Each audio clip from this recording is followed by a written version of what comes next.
And so today we're talking about breaking boundaries and demolishing stereotypes across genders.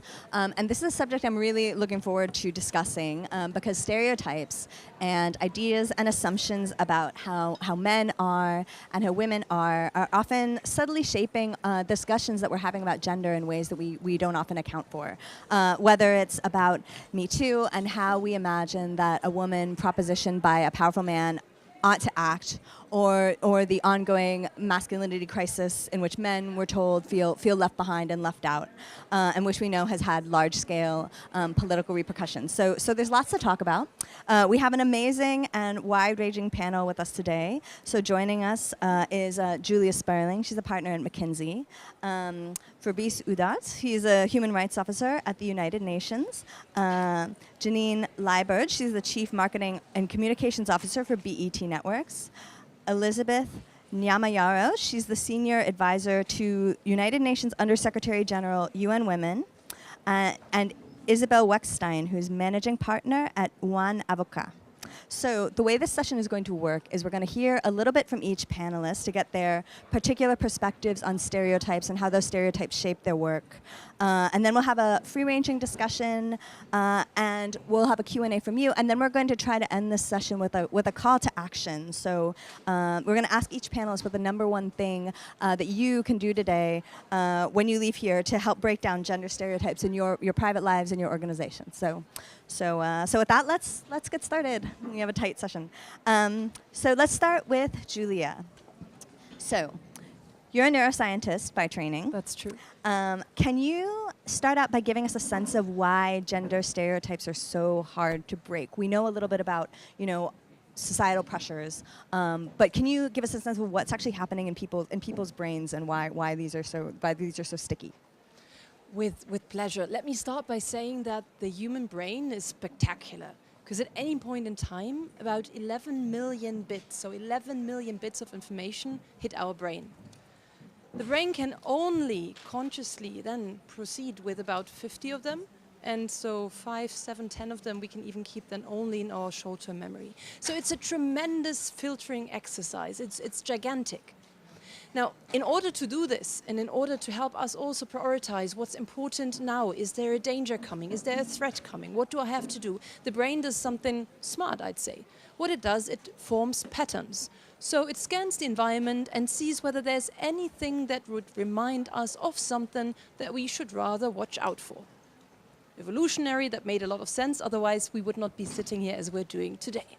Now, it also has a big downside, though, because with all of these patterns that we have in our brain does something else. It uses something that's called confirmation bias.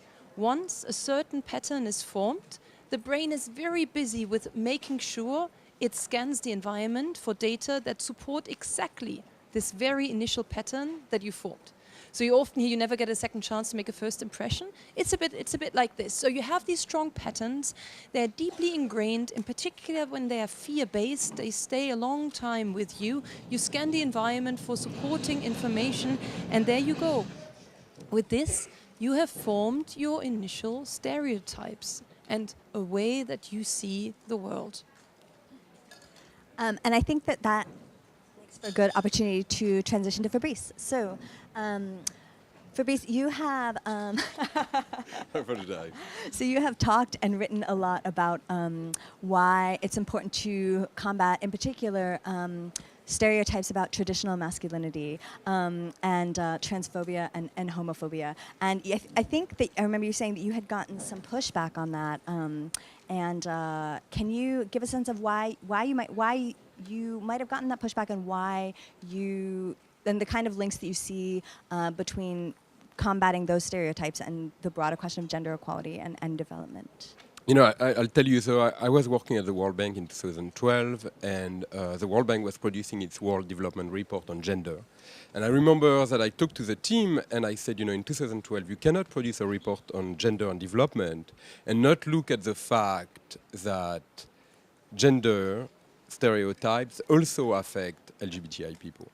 And they said, well, it's outside of the scope of the document. And what I realized is that gender specialists felt that including LGBTI issues would undermine an agenda that already had had a very difficult life. And in a way, they were right, which is that the process of including gender equality in development has been extremely difficult. And today we see some success, but that success can be rolled back easily.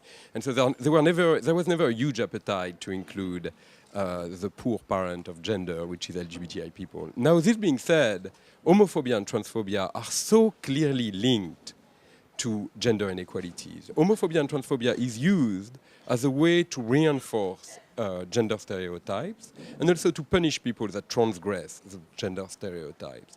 And I'm not going to take too much of the time to talk about it, but if you think about recess at school, very often children will be told that if they choose sports like gymnastics or ice skating, they will be called sissy or faggot. And girls that choose masculine sports and that persist in playing those masculine sports, the so-called masculine sports, will be called dyke or lesbian. And there is a great university in Australia called Monash University that has been looking in the data of the reason why girls drop out of sport so dramatically around adolescence. And the reason is that they do not want to be perceived as lesbians. And then finally, later on in life, the human rights violation against LGBTI people are a very useful tool to remind everybody that if you do break gender stereotypes, you will be punished harshly. And in the end, what I want people to come out with is that when you're tackling LGBTI issues and when you're tackling human rights violation against LGBTI people, you're actually working towards gender equality. And of course, when gender equality progress, we also see that there is such a strong correlation between gender equality and better acceptance of LGBTI people. So we're going to, Janine, if you don't mind, I'm going to briefly skip you and come back to ask Elizabeth about her work in relation to what Julia and Fabrice have talked about. So Elizabeth, you started He for She in 2014 based on the idea that we can't change many of the problems that women face without men. And I'm wondering if you had encountered or run up against is maybe a better word, gender stereotypes in pursuing this push for men to stand up for women, whether in doing so you've ever found men who feel like they're violating some norm of masculinity, whether that's been a challenge or barrier, men who in principle want to support this effort but feel like they can't for one reason or another. Is that something you've run into? Yes, indeed. I want to start with a very simple story, which I think most of you know, the story of a father and a son driving in a car. There's a car accident. The father dies. The son is taken to hospital. A surgeon comes in and says, I cannot operate on this boy. He's my son. And the question is, who is the surgeon? And most people get it wrong, because they cannot even imagine that a woman could be the surgeon. And it's a very simple thing. So I work for the United Nations Entity on Gender Equality called UN Women. And UN Women, it is our goal to change the stereotypes that hold women back and that perceive women to be very different to what men are. So this is the mandate of UN Women. In 2014, though, we saw a huge opportunity to look at how we can create a solidarity movement for gender equality. Because yes, it is important to change the stereotypes on women, but also we've got to look at the stereotype that also hold men back. And in some cases, the stereotypes that hold men back are the same stereotypes that make men control women. So the He for She movement is really to look at what is the thing that unifies us versus the thing that separates us. How do we actually bring men and women together? Because at the end of the day, surely we don't need men to break the glass ceiling, but we do need male engagement, because the truth is that men hold the majority of the power. So it's really trying to figure out how can they be part of the movement. But yes, there was quite a lot of pushback, because traditionally this has been seen as a women led by women for women. And we are trying to say, well, actually, gender equality is about everyone, because actually men have gender too. So yes, there was a bit of a pushback, but the good news is that we launched He for She as a movement in 2014 with Emma Watson. Within 3 days, 100,000 men had answered the call. Within 5 days, there was at least one man in every single country in the world who had signed on to the He for She movement. And within those 5 days, there was 1.2 billion conversations from men themselves on social media saying this is something that, you know, they had always wanted to engage with. They were afraid, either afraid of engaging because they didn't know how to engage. In some cases, they didn't know how to actually be part of the solution. So, but I think the bottom point is that stereotypes also impact guys. And to his point, we know, in fact, that yes, there's so many women. We are not starting at the same line. There's no question about that. But there's also stereotypes that impact boys. The number one cause of death for young men in the UK is suicide. Mental health is a big issue because men are told never to seek help. Men are told never to express themselves. Boys don't cry. And in the end, you are surprised that they exert so much force on a woman and not feel anything because that's how we condition them as parents.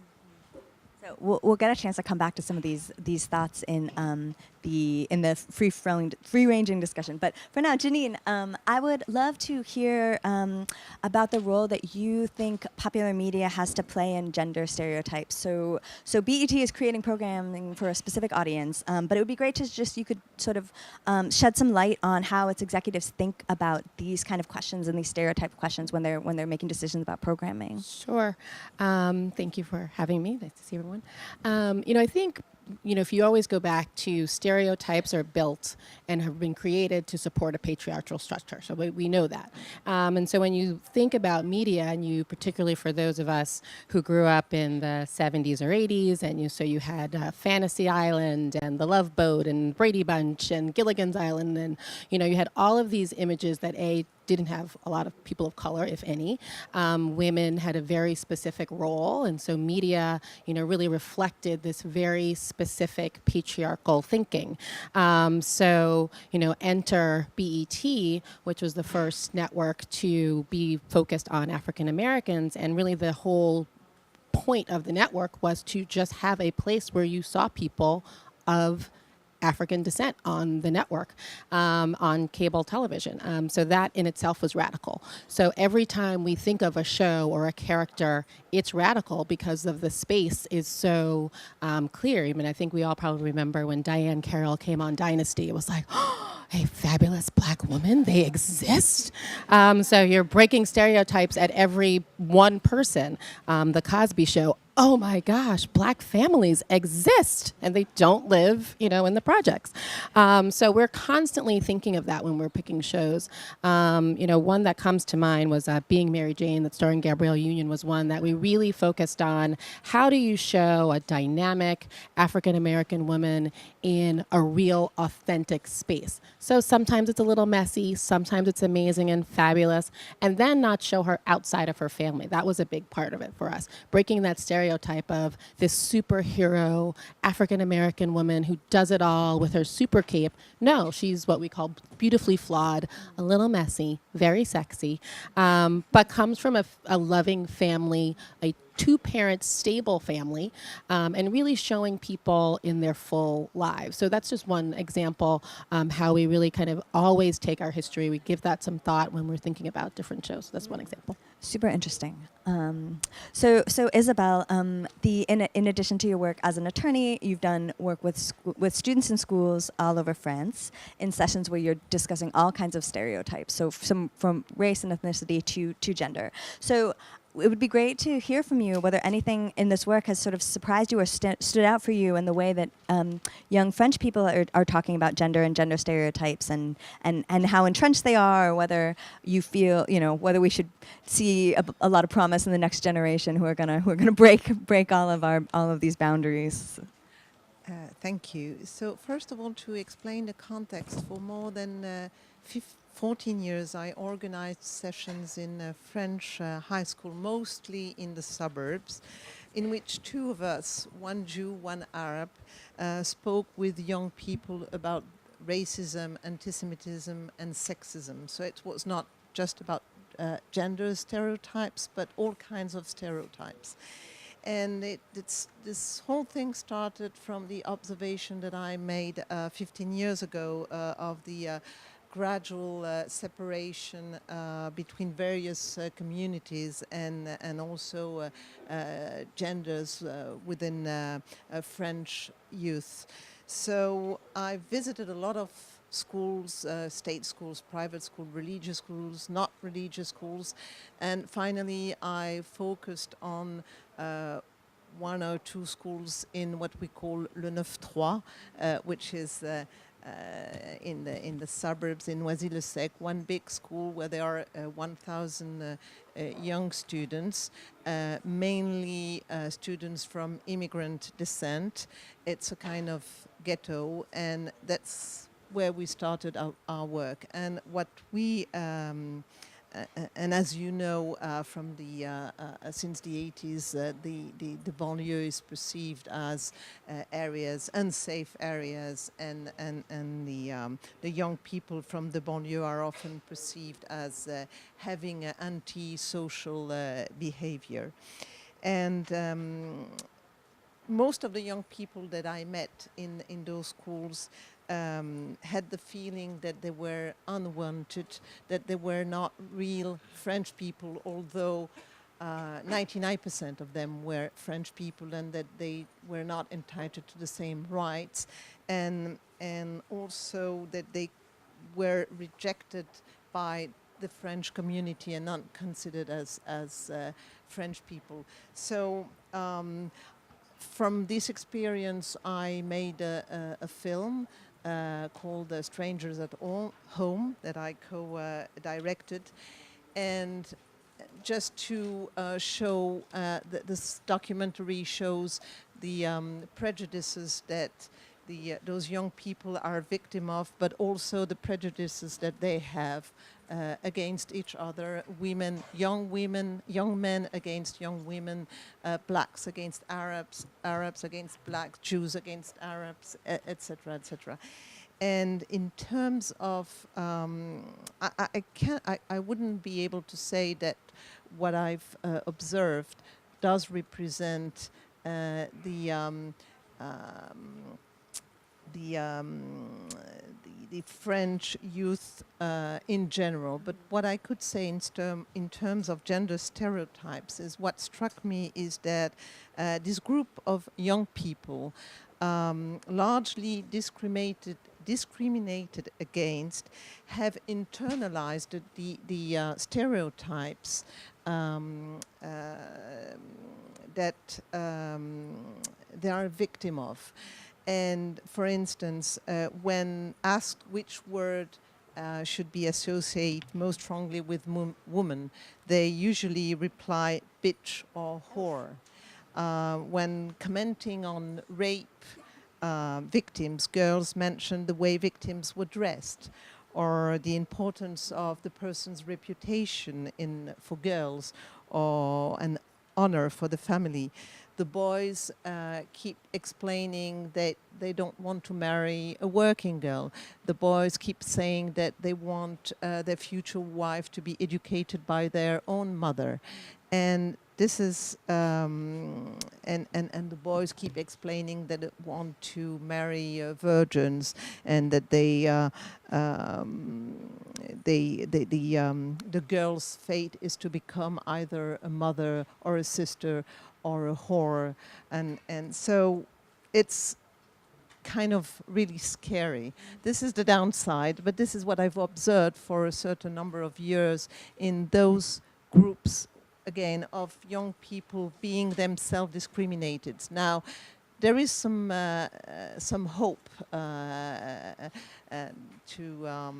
have about this experience, which is that what I've seen I've met a lot of teachers in those schools who progressively managed to explain to those young people what discrimination was about, and to improve the situation, and by also getting them out of those ghettos, bringing them, like we did an experience with those kids, we brought them to Paris, which is just 15 minutes away from where they usually live in this ghetto.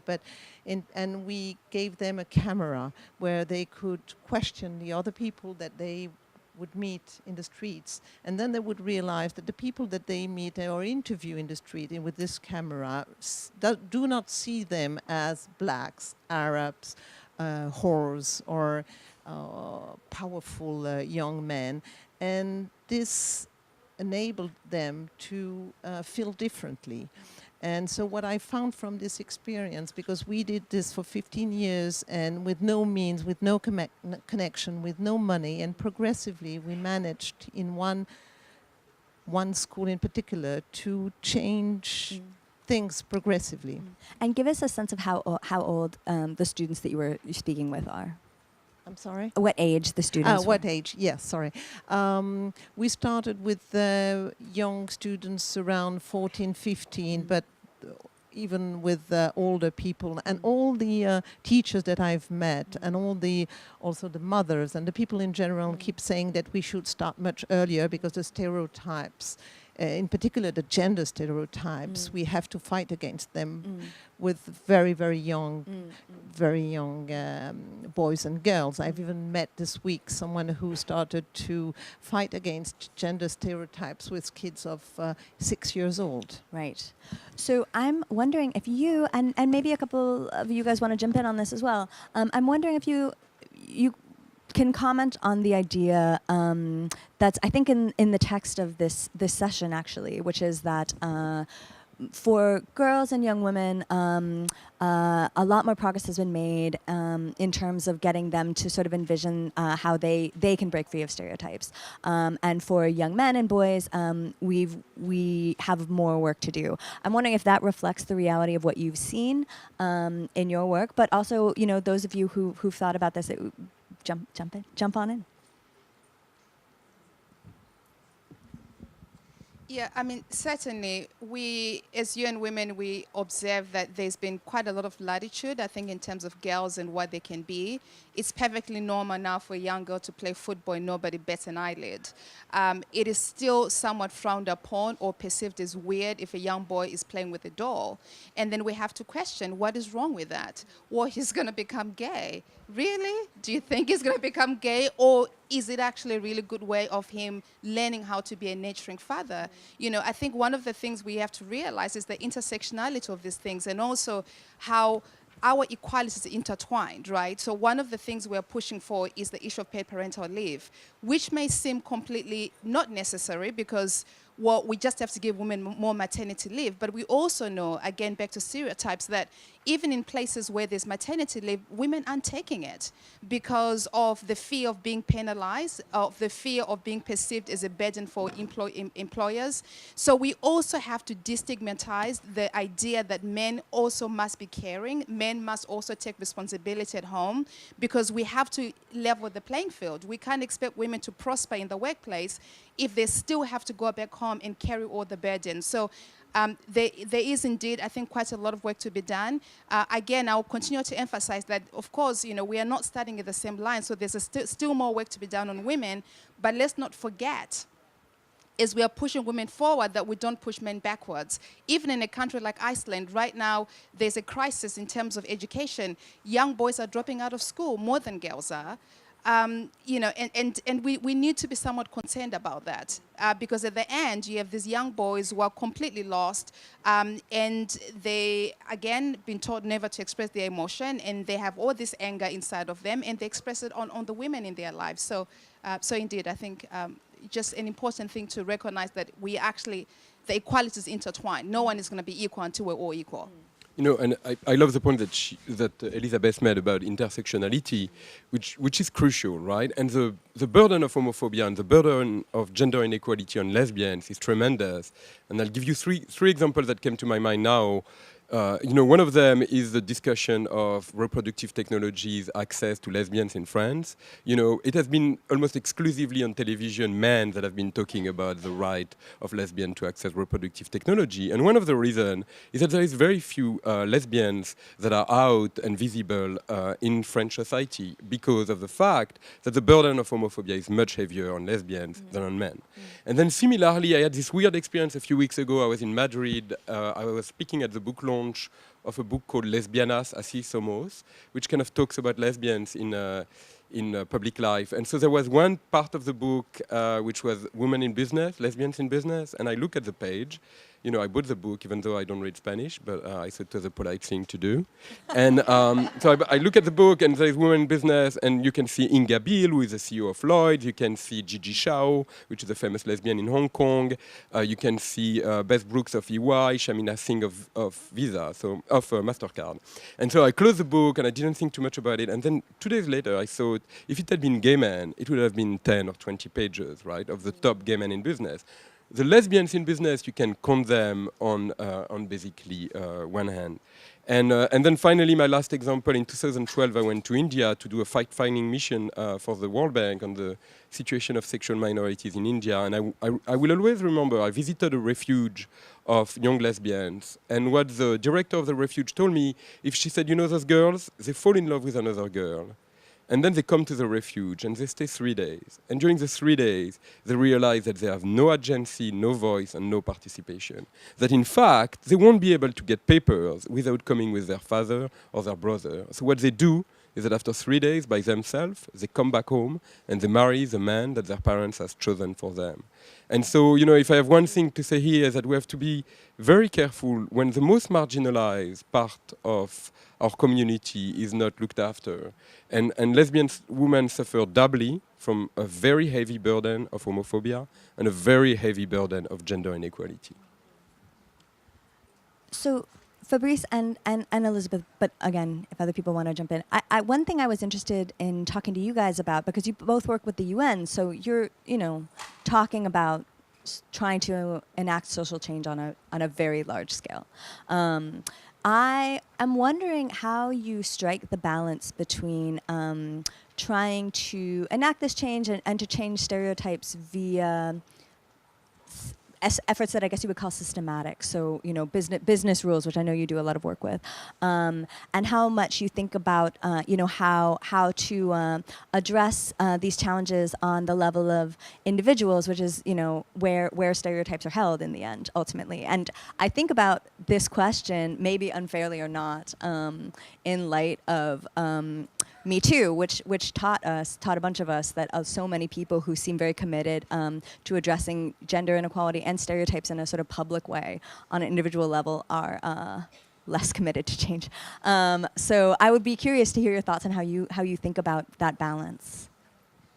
So, I mean, I think first and foremost as the UN, human rights is human rights. So even this idea that or this is our culture, and I'll be more specific with my example. He for she is working with 10 heads of states, 10 global CEOs, and 10 university presidents, all men, to really put them in the driving seat of transformation, because at the end of the day, they hold the power. They've got to use their privilege for the greater good. One of the countries we're working with is the president of Malawi. He made a commitment to end child marriage, which seemed very controversial at the time because, again, the society said it's our culture. You know, you cannot change this. But we feel very strongly that, you know, the right that a young girl in the U.S. or France should be able enjoy should be the same right that the young girl in Malawi should be able to enjoy. But again, it's really the balance of making sure again that it isn't too top down, that we are putting the ownership on the country themselves to actually change the culture and the stereotypes. So what was really fascinating with Malawi is that the president, having made this he for she commitment, he then, within 12 months of joining the movement, he passed a bill to outlaw child marriage, making it illegal to marry a child under 18. Now, it sounds like it's an African issue. I live in the US, and in the US, only 4 states out of about 55, I think, have outlawed child marriage. In all the other states in the US, child marriage is happening today. As young as 10 years old, girls are getting married in the US. But what's been interesting, back to changing at the individual level, was our country office then worked with the communities. These young girls are married off by men, older men, and who are the chiefs of these communities, and really engage them as part of the solution. And it's been remarkable because within a space of 12 months, the male chiefs in Malawi went around in their community and annulled 20,000 child marriages, and those girls are now back in school. So it's really about, again, driving that ownership at the local level, but making it a fundamental human right issue that, yes, culture is important and we will respect that, but it is in their best interest for their girls to go to school, for their social development as a country, and of course as a continent, an African continent. So that's our experience with it. You know, Elizabeth makes a great point, which is that the primary human rights responsibility is the responsibility of government. So when I see that there is homophobic violence in France, the French government has a responsibility to end violence against LGBTI people. Now, you know, my previous boss, Prince Zaid, made this great statement. He said, human rights are way too important for our children to be left to governments alone. And, you know, I really like that because I do believe that nowadays governments sometimes have less power than gigantic economic players like Apple and Amazon. And the question is, what is Apple and what is Amazon doing to make our world better? With, you know, my other boss, the Deputy High Commissioner on Human Rights in Geneva, she said something one day at a launch of my standards, which I loved. And she said, now I cannot remember what she said. I have no idea what I was going to say, but you know, it was great. It was great. I'll find it.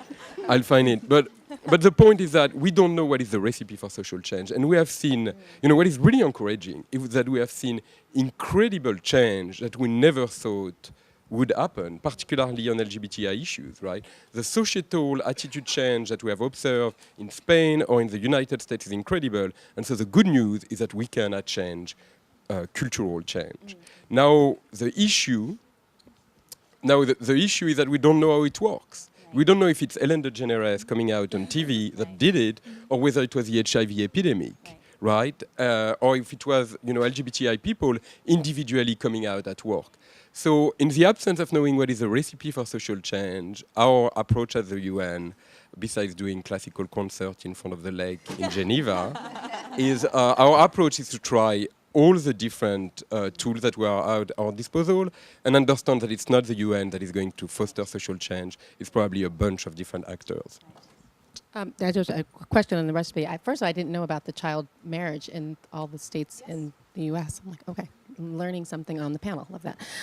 One thing I just wanted to add was, just as we've been having this conversation, is around the impact of social media. And I'd be curious to kind of hear the panel's thought on this. But just when you talk about that, the recipe, you know, so many of the big movements against gender stereotyping, I mean, Me Too, Tarana Burke, you know, founded on social media where that was able to gain traction. And I think, you know, obviously, as the mother of a 12 and 15-year-old, like I have lots of social media thoughts, which I won't share on this panel, but where the positive parts of it is how you can see yourself, how you can find people in a community that you identify with that might not be on your block, but is in another country, and have that conversation and break down stereotypes in that way. And I think, but as a recipe, there's so much of that social action that's starting there. And I think it's how do we use those tools and help people make those connections to strengthen and really break those stereotypes. So, Julie, I want to bring you into this conversation because you do training on unconscious bias, correct? And I think there's something also interesting that you had mentioned in our sort of pre-briefing conversation, which is that you can do training on unconscious bias on individuals, but you can also make corrections to processes and systems. And I would be curious how you I mean, I feel like I'm setting up kind of a false binary instead of saying, like, how do you balance these things? I recognize you don't balance them, but I'm curious what you hear, you know, in your experience, which do you feel like one of those has a bigger impact? Very interesting question, and you do both, by the way. Right. So on the one hand, it's important for each and every one of us to simply acknowledge that we are biased. I don't know how many of you did the implicit association test once in your life. I did it too. I figured out that I'm moderately biased, so biased against women in leadership after all these years of work that I've been doing in this topic. No, but it's very important to know that your initial preference or tendency is to, in this very test, it was for me rather to link a female name to the household than to the office, and with a man the other way around. So I've become very conscious that there's something inside of me, for whichever reason it is, tends to have these stereotypes, and I'm actively going against those. And that's something women that we're working with the companies that we're consulting, go through unconscious bias training for people to be aware of this bias. Now, this bias exists in all of us. It might also exist institutionally. And that's almost easier, because there you can really go into the structures, into the processes, make changes. It starts with the way that you source your talent. If you happen to show diverse leaders to the talent that you'd like to recruit, guess what? Also the talent that accepts your invitation to join your organization gets more diverse. If you use blind auditions, you all know the famous orchestra examples, but if you use blind auditions, so if you take away this one filter around gender from people looking into the performance, it helps, yeah? So one is around, can you use even advanced analytics, AI, in order to scan CVs? Can you show more male, female, diverse role models for people to join your organization? Can you then, when you think about promotions, when you think about succession planning, ensure that it's not a single boss decision who will be next on the line, but that it's a committee that discusses and has some of these values around diversity right at the heart. And there are many of those examples how you can, in a very targeted way, change processes and structures. If you don't happen to get to the hearts and minds of people, even this doesn't help though. So we have a couple minutes for audience questions. Is there someone to help with the mic? Well, first, does anyone have a question? Yeah. There's a woman over here. Thank you. Marianne Seacart. There's been quite mixed evidence on unconscious bias training, and some shows that it actually makes things worse rather than better, particularly if it's mandatory and you get people really resenting being forced to do it, and also that it somehow even reinforces the stereotypes. What do you think about that? That's a very good point. So I can make mandatory and WebEx based are the two combinations for disaster in this area, and no follow up, and that's the third one, right? So the biggest driver of successful unconscious bias work in organization is that you make these initial awareness sessions already part of a bigger program, of a bigger follow up. The worst thing that you can do is have an initial flash of insight, and some people might be just reminded of stereotypes they previously didn't have even, right? That could explain some of the negativity around it. But if you do it in isolation, if you just do it in this very point digitally in isolation, if you don't include it into a bigger program, there's a risk of doing these trainings, etc. So the embeddedness is very important. What if I can add something on this, that I also think that we have to be very careful at portraying social change as having winners and losers. And a lot of what we're trying to do at the UN Human Rights Office on the question of LGBTI issues or free and equal campaign is to try to spread the idea that actually everybody wins when there is greater diversity. And of course, a lot of people in France will say that this is a bullshit Anglo-Saxon outlook on things. But I was talking to that guy. I was in Milan last week, and I was talking to Marco Bizzarri, who is the CEO of Gucci. And I was telling him, I said, I prefer to spend my time with people that are exactly like me. Really, what I strive in is when I'm surrounded by gay Frenchmen. And he said to me, that's funny, because on the contrary, I love to be surrounded by people that are different. And what I thought is that I said, that's why I'm a minor bureaucrat at the UN and you're the CEO of Gucci. It's because there is, and he said to me later on in the conversation, he said, diversity is at the heart of creativity. And, if we can also manage to portray social change as everybody will ultimately win, then, people might be more willing to change our outlook.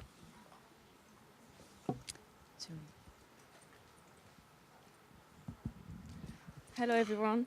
I have a bit of a controversial question to ask. Well, there's lots of campaigning about transgender rights right now, and I've read some articles about it. I think it's great. It comes with great intentions. But then the downside of it is that in these campaigns, they want to raise kids to themselves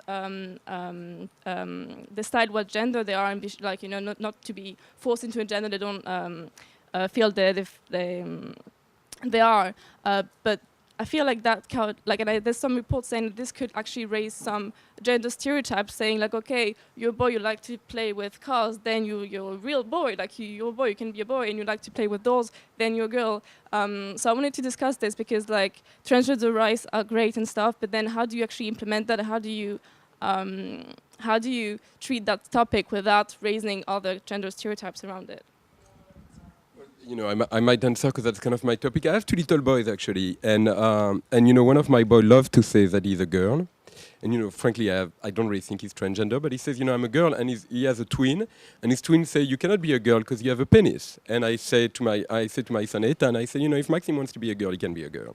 And, you know, it doesn't take, you know, huge influence to kind of spread the idea in your family that, you know, people might have different gender identity. You know, there's another book that I read to them called I Am Jazz, you know, which is a book about a transgender kid, and I read it to my kids, and it didn't work at all. And then my son said, she cannot be a girl, she's a boy. And but you know, at least I made the valiant effort to try to create some. But you know, I'm going to tell you something. I spend a lot of time in business, and sometimes I meet transgender people.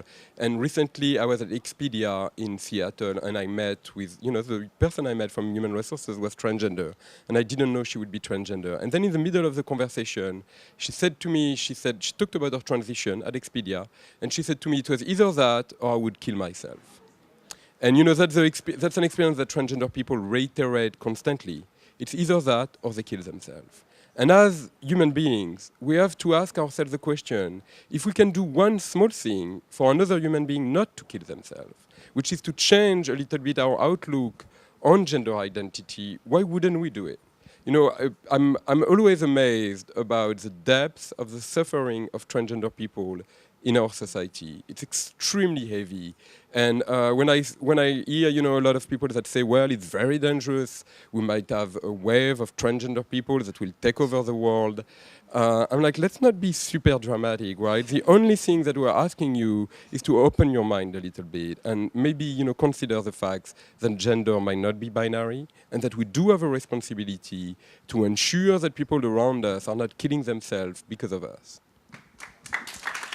And thank you, Fabrice. And one thing I wanted to add to that, I mean, I think, you know, so much of this, every generation brings in another conversation, and that's what changes it. So my 12-year-old has a very good transgender friend, and we're having a dialogue. And so, you know, even in that conversation, she says, well, I don't understand because, well, what makes a girl and what makes a boy a boy? So if I, like, you know, don't want to wear a dress, does that make me? And so I think, you know, as young as 11 or 12, people who are watching their friends go through and live in a very different family units and everyone is expressing how they think and feel. So, you know, when she asked me, I was like, oh my, I literally was flummoxed because I didn't know how to respond. And I think our kids are raising smarter parents that will allow us to have better conversations. And it also gives you a certain level of compassion because you're like, wow, if I'm having difficulty and I'm nearly 50 and, you know, you're having this challenge, this is a problem. But to that point, I was at an event the other day. I don't know if people know the show Pose. If you've watched it on FX, it's amazing. And I had an opportunity to meet Electra Abundance from the House of Abundance. And she is abundant. She's amazing. And I was expressing to her, you know, I work at BET and I just love the show and I love you and I just love, you know, how you carry yourself. And she returned with such a hug, and she said, it is so important to me to hear that from you, from BET, because I don't always get that acceptance from people who look like me. And we were literally kind of like weeping at a benefit. But it was interesting to me that someone who has a platform of that nature was still looking for that acceptance and kind of what that struggle is. And it just made you think, wow, we have so much work to do.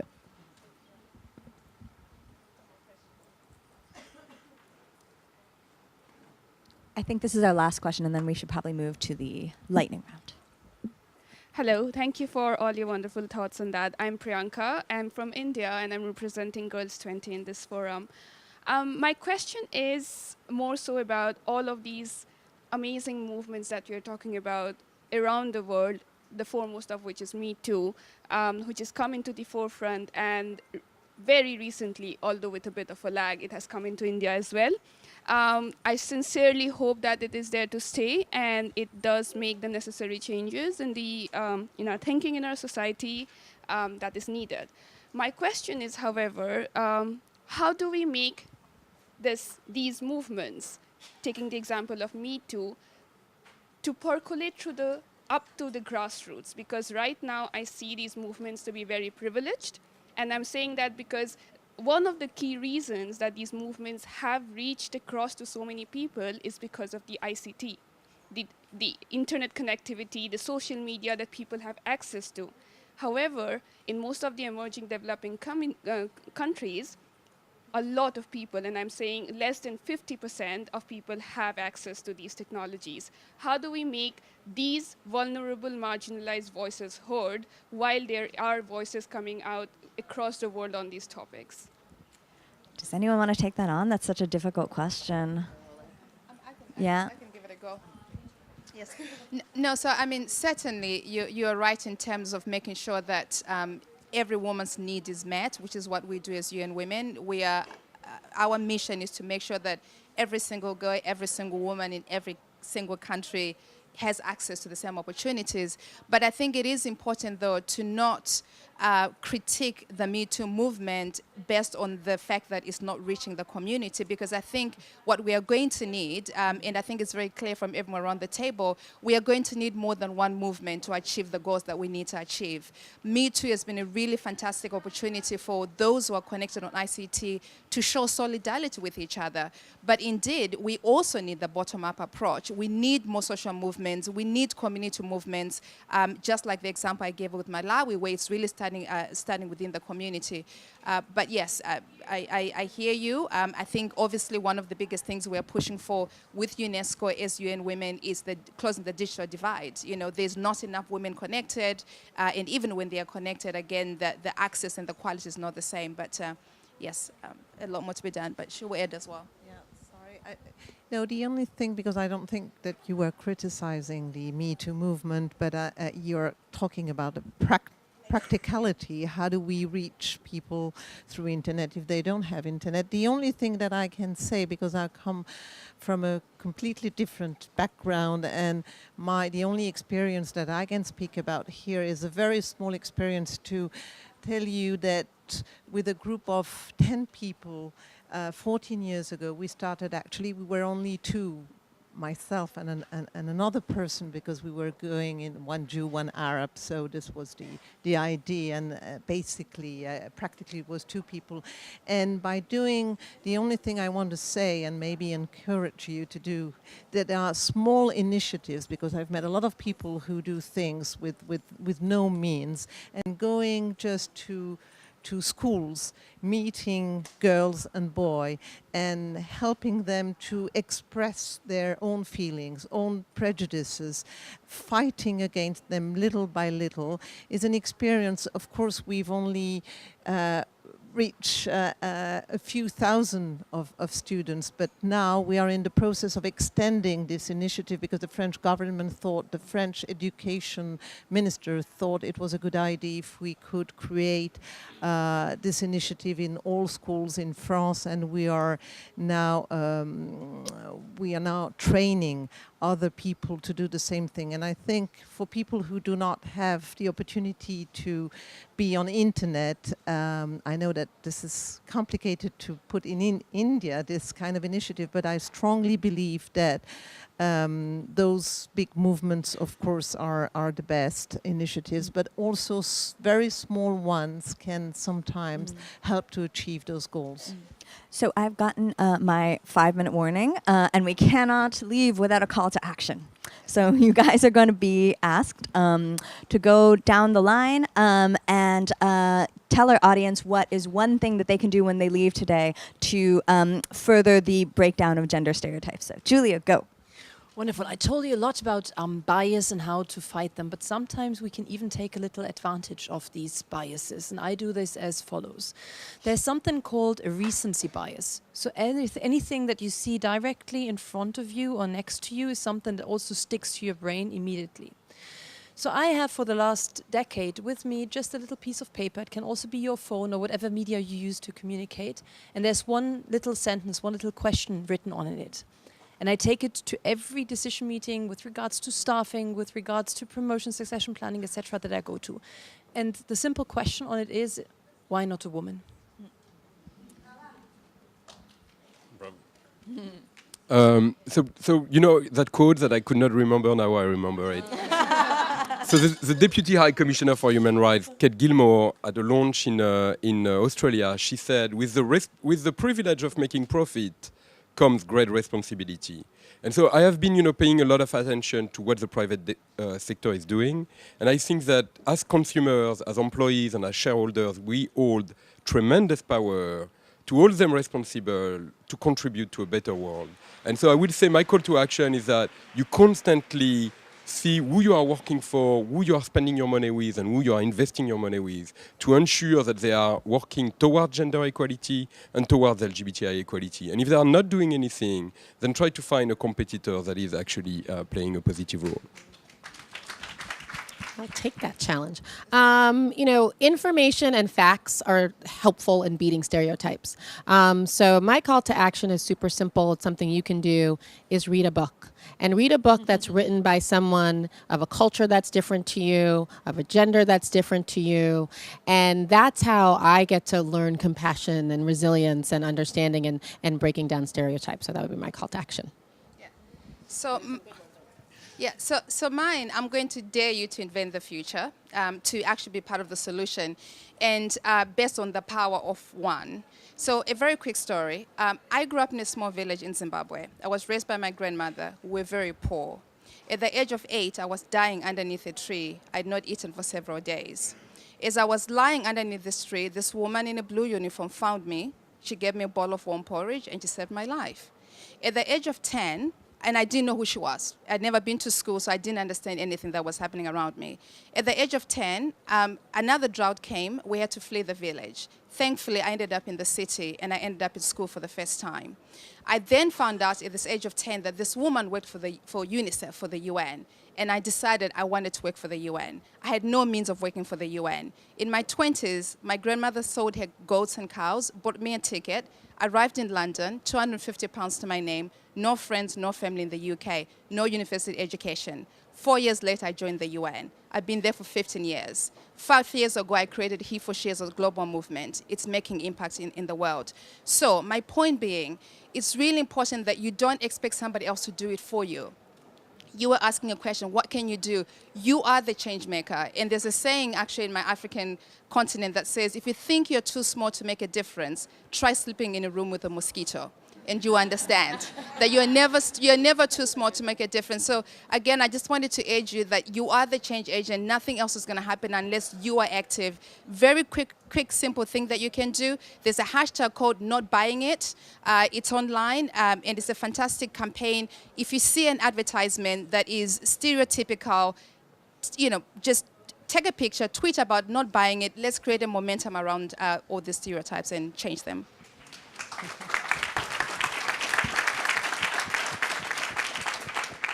Very difficult to speak after you. So I would say talk to young people, help them realize that's because sometimes they don't, that they are victims of gender stereotypes. Never stay still when you witness behavior that is condemnable. And that's about it. And I think that we have to start with very, very, unfortunately, very young people, because that's how it starts. And I strongly believe in education. I'm just saying it as a general comment. Everyone believes in education. But I do think that we have to start very early if we want to improve things. That's it. Well, thank you so much to our fabulous panel. I think they were all excellent, lots to think about. Thank you guys all for coming.